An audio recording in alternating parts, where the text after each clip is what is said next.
Bali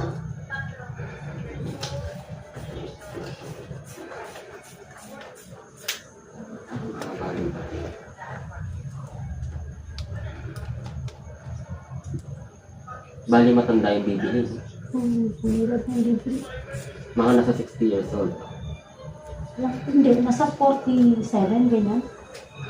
Ilan taon ka na ba? 26. 26 ka na kasi edad mo ng partner ko.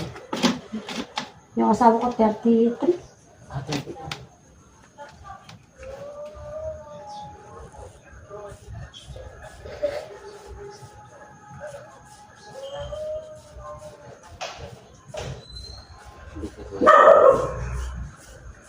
Actually, lagi naman akong short ngayon lang ako lumaga.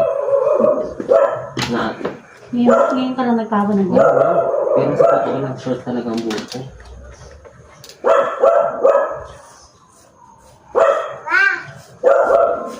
Hindi matalim yung gunting eh. Matalim. Kaya ako, dito kayo, ano, kapag makapal yung pinagdaanan. Makapal ba yun? Makapal yung buhok.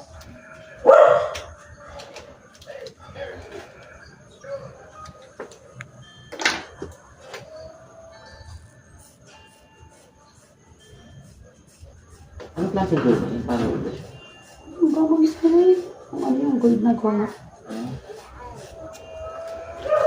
Parang gumagana yun. Wait lang, wait. Bawalin sa ako. Ang matanda kasi dyan, sa ako. Kinakabahan ako. Parang sana na umaga. Nangyayaan ako mag-inagod. Siya. Kasi lagi dito mga aso. May matanda rin kasi kami dito. Kaya naman pag matanda Tsaka wala na mga ano. Ayun, magugulat siya. Ito ka na yung sinasabi. wala na ang sayo. Pag matanda na Tsaka kapag matanda na talaga siya. Ang sunod na talaga kung matanda. buti di umali. Yung pati ng asawa ko. Pati naman, kasi ano na, 60 ano yun? Hindi yan. Ano siya, dati hindi naman siya ganun mahaba yung pasensya. Kapag tumaranda talaga yung pasensya siya talaga.